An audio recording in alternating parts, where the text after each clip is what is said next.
जय श्री राम, जय महाकाल। इस देश के सभी सनातनी शेरों को मेरा जय श्री राम। तो जैसे आप लोगों को पता है कि इस वक्त पूरा का पूरा देश दो भागों में बंट चुका है इस बात को लेकर कि देश के संविधान के असली निर्माता कौन है। एक तरफ दलित समाज है जो पूरी तरह से इस बात का समर्थन करता है कि डॉक्टर भीमराव अंबेडकर इस देश के संविधान के असली कर्ता धर्ता है। वहीं एक सवर्ण समाज है जो इस बात से पूरी तरह से इनकार करता है और ये मानता है कि बी एन राव सर इस देश के संविधान के असली कर्ता धर्ता है।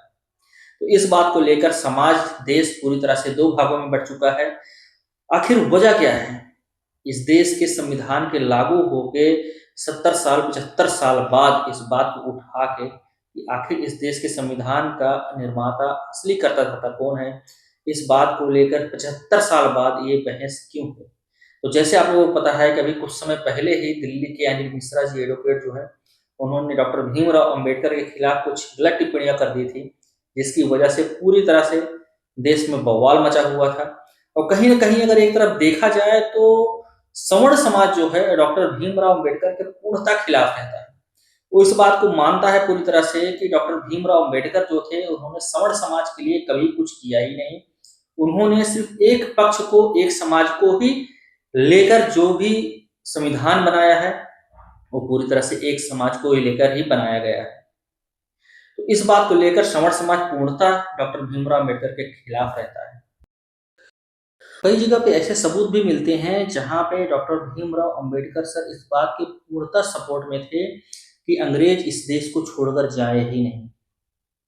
यहाँ तक कि इस बात के भी सबूत मिलते हैं कि डॉक्टर भीमराव अंबेडकर ने पत्र लिखकर खुद अंग्रेजों से अपने लिए नौकरी की सिफारिश की थी। और कहीं न कहीं सोचने वाली बात ये भी है कि देश के संविधान के लागू होने के 75 साल बाद ऐसी क्या वजह है कि ये बात उभर कर आ रही है कि इस देश के संविधान का निर्माण किसने किया?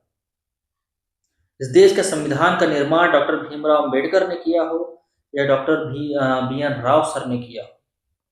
दोनों का इस देश के संविधान के निर्माण में जो भी योगदान हो,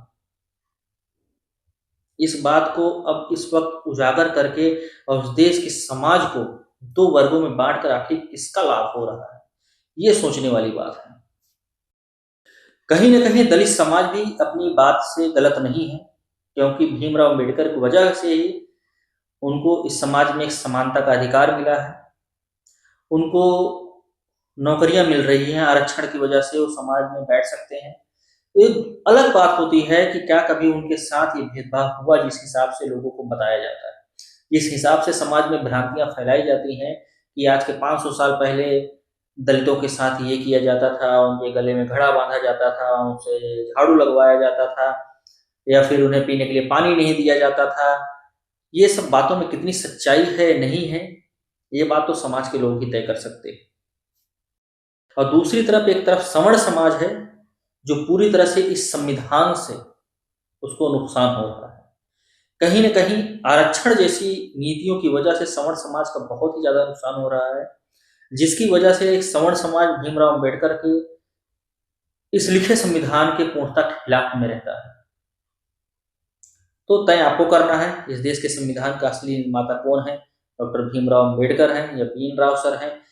हो कोई, इस देश के संविधान को आपको मानना है और उसका पालन करना है।